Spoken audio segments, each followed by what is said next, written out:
Hi, my name is Judy Van Koyman, and you're watching Life Issues. This month's show is about nonprofits and giving back. And my guests are Leanne Eruzioni from CASA and Hannah Finn from One Wish Project. Welcome, ladies. Thank you. Thank you. You're welcome. Leanne, I'm going to start with you. What does CASA stand for? CASA stands for Community Action for Safe Alternatives. Okay. And when and where was it established? In 1997, Marianne Lounsbury and Brenda Kari started CASA. Marianne was hearing stories of substance use from her kids at the kitchen table, and she didn't like what she was hearing and wanted to make a change. So she called a friend, and that was in 97, and now we're here. It's been around for a long time. Yes. And what is your title, and when did you come onto the scene? Oh boy, I have been part of CASA on and off for I'd probably say maybe 12 or 13 years in various capacities. Now I am the community liaison and the director of the diversion program. Okay. And Hannah, what is One Wish Project?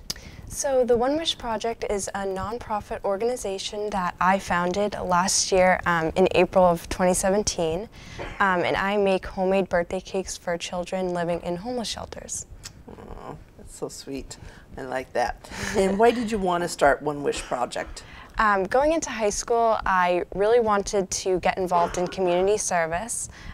It was very important to me, and my mom always stressed how important community service was. So I wanted to take something that I really loved to do, which was baking. And of course, so I took my passion and I turned it into helping others. Awesome. And how do you get donations and the cakes? Yeah, so definitely with social media, we spread the word about people being able to donate. So we've been very fortunate. We have a lot of donations from the community. It's been very successful. We also have an Amazon wish list, and people can go online and actually purchase items that we put on the wish list that we think kids will enjoy. So it's been really successful. Great. And Leanne, back to you. What is CASA's mission statement? Well, it's quite lengthy, but in a nutshell, our goal is to work with the community at large to have a safer and healthier community for families, for young folks, for individuals. Our goal is to work with different organizations and different programs within the community to just have a safer community. It's very important nowadays. Stuff. So, and what does CASA do?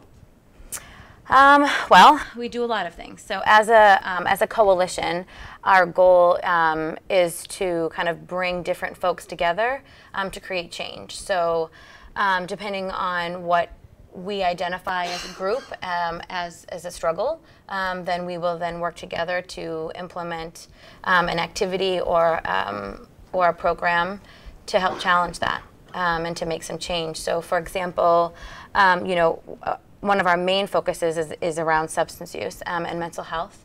So we try to spend a lot of time creating safe alternatives and safe programming for young folks so that they've got a place to go and to feel connected and to be sober and to kind of have sober fun with their friends. Mm-hmm. Good. And how is CASA funded? We are funded primarily through grants and donations. Our biggest funding was it was called DFC, which is a Drug-Free Communities funding, and we've had that for about 10 years. It is over effective September of 2018, and that was for $125,000 a year. So that was the bulk of our main funding source. So right now we're doing a ton of fundraising and some grant opportunities to try to see if we can recoup some of that money.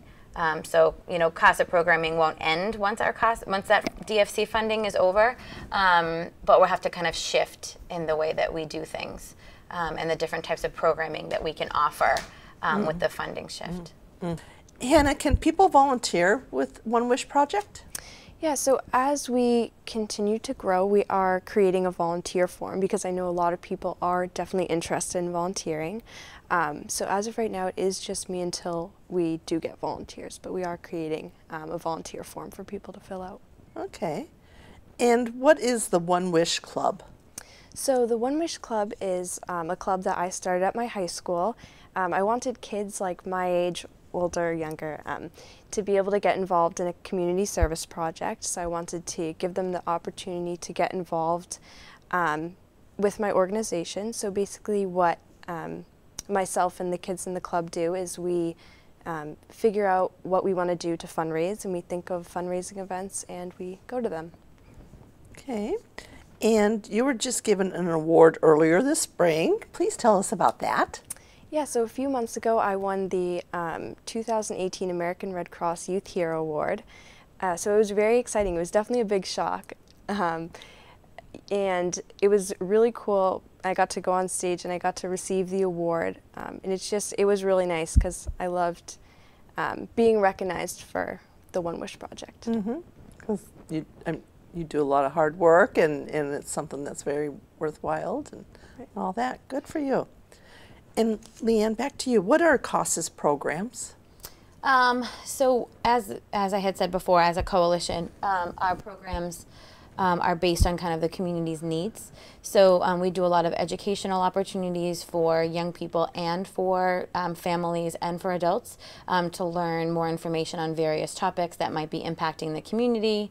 You know, such as like vaping is a big thing right now. So we're spending a lot of time, you know, gathering all of the research and, you know, doing a lot of social media awareness on kind of what vaping is. We have something that's called the Youth Advisory Board, which is a program for, we actually have a middle school program and a high school program. And what they're doing is they actually, they take different topics or different things that are of concern for them, and that they want to kind of implement change within their peers. And a piece of that is also working together to create safe activities for their friends. We work really closely with a group that's called the Youth Providers Network. So that's made up of different organizations within the community that provide services and support for young people. And we actually work with them to have free events in the community for young people on the weekend, so they've got somewhere to go. We have what's called Q Club, which is on Wednesday afternoons at CASA, and that is a support kind of drop-in program for the LGBTQ community. And young people can come and get some support around that and just have a safe place to go to hang out and, you know, get some support or some services if they need, or just have a, you know, have a place to be. We also have the diversion program, which is a big part of what I do within the organization, and that we call the CDI program, and that's for young people under the age of 18 that are what we call first-time offenders with the police department. So they're in that situation where they should be held accountable for something, but they've never been in trouble before. So we don't want to necessarily jam them up in the criminal justice system, because there's a lot of research out there that says the younger that they get involved with the criminal justice system, that it's typically the longer of the road that they do have in the criminal justice system. So we try to infiltrate that and provide a supportive program for them. So in lieu of criminal charges, they can have the opportunity to be part of our programming. They're on a probationary period for a period of time, and you know, we move forward with providing support that they might need to help them, as we say, put more tools in their toolbox, so that next time around they can make a different choice. That same program is also available to the school, so kids that are suspended or could be suspended, their suspended can be decreased, and they can also be part of our program, so they're not missing school. So that's an opportunity for young folks as well. And then we work really closely with the recovery community and try to, you know, host different programming opportunities for them as well. Okay. And you had mentioned about the youth advisory. At the end of the show, we're going to put a PSA up about that they did, so people can actually see them in action or learn more about the youth advisory. So that's good. Thank you. And CASA has a fundraiser coming up, and there is also one in the process of happening right now. Can you please tell us about both of them? Sure. So right now we have, in partnership with the Marketplace, The marketplace is offering a $500 gift certificate to the grocery store. And they are selling raffle tickets every day down there in the afternoon and on the weekends. I believe it's $2 a raffle. So you can go down there and donate $2 and you get a ticket, and you could win. They're going to be doing it till about mid-June. And then you could possibly win a $500 grocery shopping trip, which is nice. Yes. Yeah. Yes. So that's really great that they've been super supportive of our work, and that's really important to us. The next event we have coming up is on June 9th down at Ingleside Park, and it's a Cornhole for a Cause tournament. So we have the opportunity, there'll be 6 boards, cornhole boards, and 32 teams or maybe more depending on who signs up. We have a DJ and some raffle prizes and a food truck coming down. If you participate or sign up, it's $100 a team of 2 people, and you each get a meal ticket. And then there's prizes. The first place team will win 4 tickets to the Red Sox Twins game on July 27th. And those 4 tickets are behind home plate. And there's a parking pass with that. And then if you're second place, there are 2 tickets to the same game, July 27th, in the EMC box. And there is a parking pass with that as well. Cool. So, nice prizes. yeah. Yeah. So you can sign up for that event, the Cornhole for a Cause, on Eventbrite. That's where you'll be able to register your team. And we're really encouraging folks to sign up in advance so that we can have brackets ready and kind of, those types of things. Although if somebody shows up that day, we wouldn't be turning anybody away. Okay. Hannah, please tell us about the experience the kids have for their birthday party that you give. Yeah, so it's really exciting. I get to go into, so we have 3 shelters right now. I get to go into 2 of them, and I get to meet the kids. I get to be able to actually see them opening their presents and being able to blow out their candles on their cake. I take pictures with the kids, and I leave the celebration up to them and their family members. Because I just want them to have their day to themselves. But it's really exciting, actually. The first time that I ever went into the shelter, no one really knew who I was. But now when I go into the shelters, all the kids are like, oh, well, my birthday's this day. So it's really exciting, and I have a bond with all the kids that are there, and it's really exciting being able to celebrate the birthdays there. Yeah, because being in a shelter, the kids don't know what, they're out of their normacy. Right. And so having a birthday party, I'm sure they're in 7th heaven and stuff. Right, So yeah. thanks to you and stuff. So that's cool. Good. Good. And Hannah, if anyone would like more information or has any questions, can you please give us your contact info? Yeah, so my personal email is hannah@onewishproject.us. We have 2 social medias. The first is a Facebook page. It's One Wish Project MA, and our Instagram is onewishproject.us. Okay, awesome. Leanne, September is National Recovery Month. Can you please tell us about that and what has CASA done in the past or is planning on doing this year? Sure.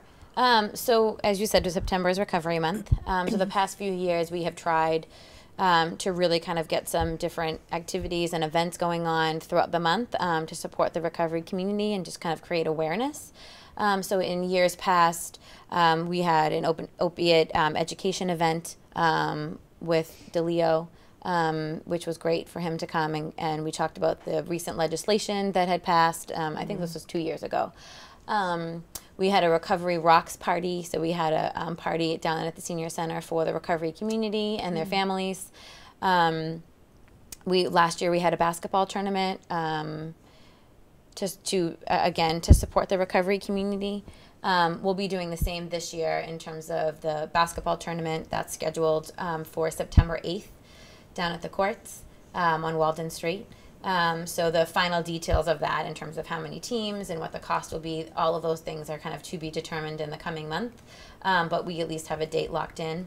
And then something that we have done for the past few years is Fed Up. So which Fed Up is a overdose awareness campaign that's actually nationwide.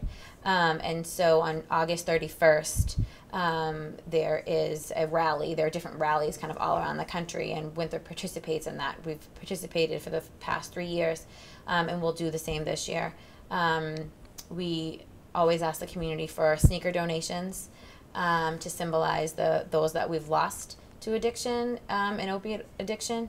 And we kind of showcase those on the staircase of the town hall. And we kind of have a lot of speakers and motivational words to encourage the recovery community, and also encourage those that are still struggling that recovery is possible, and you just kind of keep fighting the fight. So last year we took we tweaked it a bit, and we did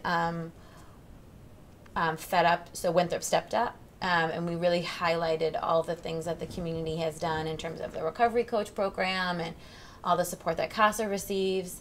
So we really wanted to highlight all the things that our community does to support the recovery community, and not to make it more about an anger tone. It was more about kind of, let's celebrate how great it is and how great our community is. So we'll likely continue that this year as well. So stay tuned, I guess, for details on that, but it will likely be in the evening, and it will definitely be on August 31st. Okay, great. And Leanne, if anyone has any questions or would like more information, can you please give us your contact info? Sure. My email is l.eruzione at winthropcasa.org, and you can also find us on Facebook. Okay, great. I'm sorry, but that's all the time that we have. Thank you both for all you do for those in need. I'd love to hear your thoughts and suggestions. Please send them to lifeissuestv@gmail.com. And remember, live each day to the fullest and celebrate life.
I know it's important for this community to have CASA.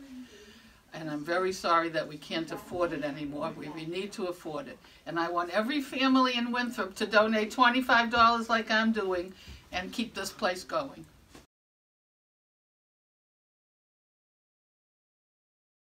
Without CASA, I wouldn't have grown as much as I did this year, and I wouldn't have learned what I know now. I've learned to prevent drugs from entering my life ever again. Without CASA, I wouldn't have gotten my volunteer hours in such an educational way. Without the CASA support group, I don't think I could have worked through some of the problems that I've had at home. So that's one of the main reasons why I feel like CASA should still be around. Without CASA, I would not be able to connect to other youth in the community. I believe that without CASA, Winthrop would be subject to risky behavior and susceptible to drug and alcohol abuse. Well, since CASA's been around, it's been creating stigma-free environments. It's been shaping youth leaders, educating people on the risks and things like that of drugs and alcohol. And I think without CASA, this is the amount of lifetime alcohol use in Winthrop students before and after CASA's initiative. So before, which is 2015, and before that, it's at around 65%, that's on par with the state average. After CASA's initiative, it's at around 55%. So, you know, there's good improvement there. Now we're gonna look at binge drinking. This one is pretty drastic. So before we're at 30%, and after we're at around 17, with the state average being 16. Now, I know this isn't huge, but with a few more years, we can really bring down those numbers, like a lot. CASA's seminars work to educate our community about the misuse of drugs and alcohol. Our events work to keep youth in our community away from the habits of misusing drugs and alcohol. In our work with the public schools, we have helped to decrease the amount of bullying in the community. With the proper funding, we can work even harder to help decrease the percentage of mentally unstable, depressed, and suicidal individuals. In 2016, 25% of Winthrop youth reported being so sad for at least 2 weeks that they were unable to perform their regular activities.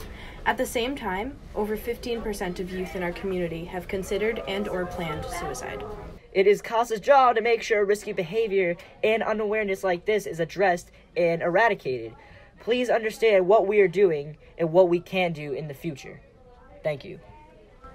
CASA is extremely important and has proved to be important to the town of Winthrop and the police department specifically, because it takes all our diversion programs and it takes all our preventative programs, and they're able to focus on it much better than we can as an individual department or as a town as a whole. If kids today get that tool of learning why drugs or alcohol is bad for you, and we teach them through education, prevention, classes, and everything else, I think kids will have a better chance of making the right decisions as they get older. It's the whole key, is just learning resources, education, talking to your peers, talking to your family, and just making the right choices, not using something that you know will bring you down the wrong path. I think providing them with other opportunities to do other interesting things. There's plenty of interesting things going on and that can go on in this town that don't involve the use of drugs or alcohol. It's our job as adults to protect them. We know that their brains are still developing, and the introduction of substances, the younger they are, the more prone they are to having an increased risk of addiction later on. We're trying really hard to get that message across to kids from a physiological level, and also to encourage them to make better choices for themselves and to kind of see the long-term effects of these things.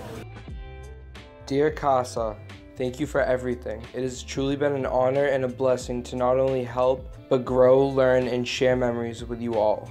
You guys have shaped me to the person I am today. You have made me into a good person. You were there when times were the toughest and didn't give up. You guys always helped or gave me hope when things seemed hopeless, and no one has ever done that for me.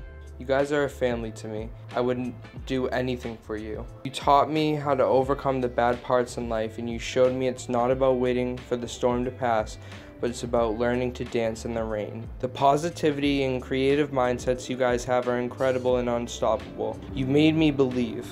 I remember texting a friend about this CASA thing, and she said, You should come. It's a great, safe environment. And I did. And that night, I met some of the most amazing beings in this world.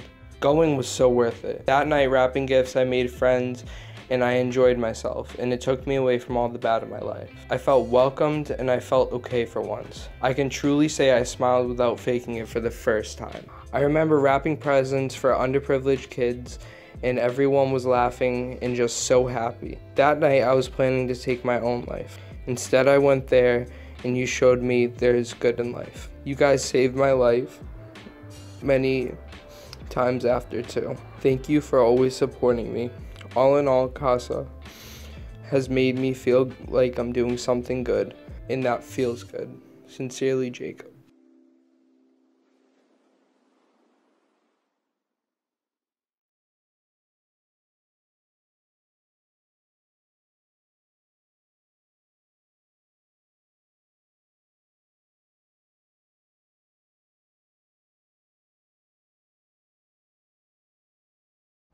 Hey, welcome to CASA. CASA stands for Community Action for Safe Alternatives. We are a local community-based nonprofit organization that deals with issues of substance misuse prevention in schools, with families, and in our community. Hey Lily, I think there's something wrong with the printer. Oh, I didn't know we had company. You're telling them about CASA, aren't you? Our mission is to improve the quality of life for residents and to create a safe environment for youth by identifying and providing prevention resources for a healthier community. This year we took a look at what our students in the community are doing. Let's check it out. Our stats show that 34% of middle and high school students have consumed alcohol 1 to 2 times. Did you know that 9% of students have consumed alcohol 40+ times? 12% have drank 20 to 39 times. 12% of users have reported consuming alcohol 10 to 19 times. 13% of students have drank 6 to 9 times, while 20% of students have drank 3 to 5 times. I wonder what the numbers are like for marijuana. Out of all the youth using marijuana, 31% have used it 1 to 2 times. 13% of our students have smoked marijuana 3 to 5 times. 11% of users have used it between 6 and 9 times. 17% of middle and high school students have used it 10 to 19 times, while 13% have used it 20 to 39 times. 15% have used marijuana 40+ times. Our last graph shows what types of prescription drugs people are using when they don't have a prescription for them.